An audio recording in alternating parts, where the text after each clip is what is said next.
आज्ञा चक्र के ध्यान में पूर्व जन्म के सारे वासना के पाश और यक्ष राक्षस गंधर्व किन्नर अप्सरा उस योगी के आगे नतमस्तक हो जाते, उनके रास्ते में अड़चन नहीं कर सकते।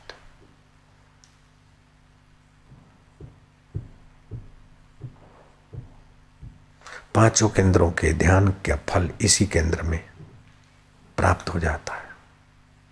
वह योगी राज योगी हो जाता है, सारी विद्याओं में राजा विद्या का उधमी हो जाता है।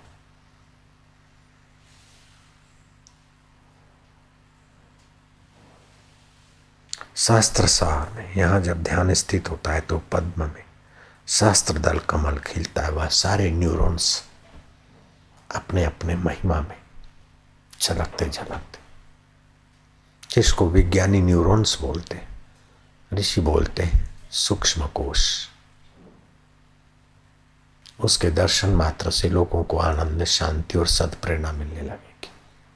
ऐसे योगी के दर्शन पुण्यात्मा लोग करने के लिए लालायित होते। ऐसा योगी जो मूर्ति या वट वृक्ष या कुछ स्थापित कर दे तो वो भी लोगों के मनोरथ पूरे करने में सक्षम हो जाते। बड़ी अंबाजी की पूजा होती है गुजरात में, नहीं विश्व भर के लोग गुजराती बड़े अंबाजी जाते, मोटा अंबाजी।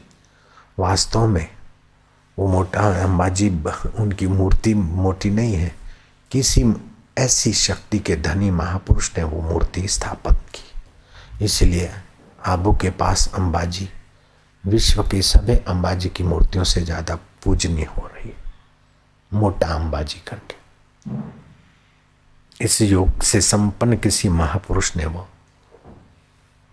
मूर्ति स्थापित की।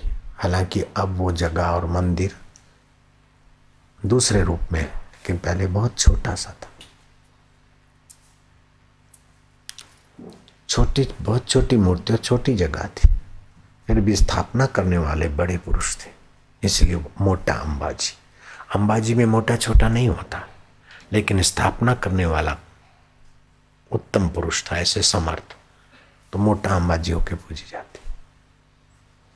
लोग मनोरथ मनोकामना करते और मनोरथ पूर्ण पैदल चल के जाते, बड़ौदा से, कोई कच्छ से, कोई कहीं से, आबू माउंट आबू रोड के पास जो मोटा अंबाजी, वहां जाते लोग। ये स्थापना किया हुआ महापुरुष के शस्त्रसार अथवा आज्ञा केंद्र की शक्ति का प्रभाव अभी तक वट वृक्षों में, मूर्तियों में या अपने अपने तपस्या स्थानों में रहता है।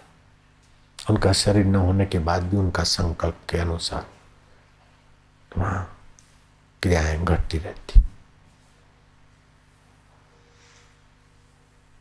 तिरुपति बालाजी में भी ऐसा ही कोई महापुरुष का ही चमत्कार होगा। जगन्नाथपुरी जगत गुरु शंकराचार्य आदि, ऐसे ही बद्रीनाथ की जो महिमा है।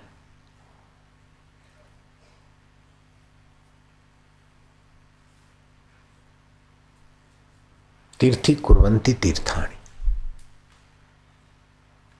जैन धर्म ने नाम खोज लिया तीर्थंकर, तीर्थ मेकर। ऐसे पुरुष तीर्थ मेकर हो जाते, तीर्थों को निर्माण करने वाले हो जाते, तीर्थ निर्माता हो जाते। ऐसे महापुरुष जहाँ रहते हैं वो भूमि तीर्थ हो जाती, जिस वस्तु को छूते वो प्रसाद हो जाता। ये बात योग वशिष्ठ में वशिष्ठ महाराज ने राम जी को कही, वाल्मीकि जी ने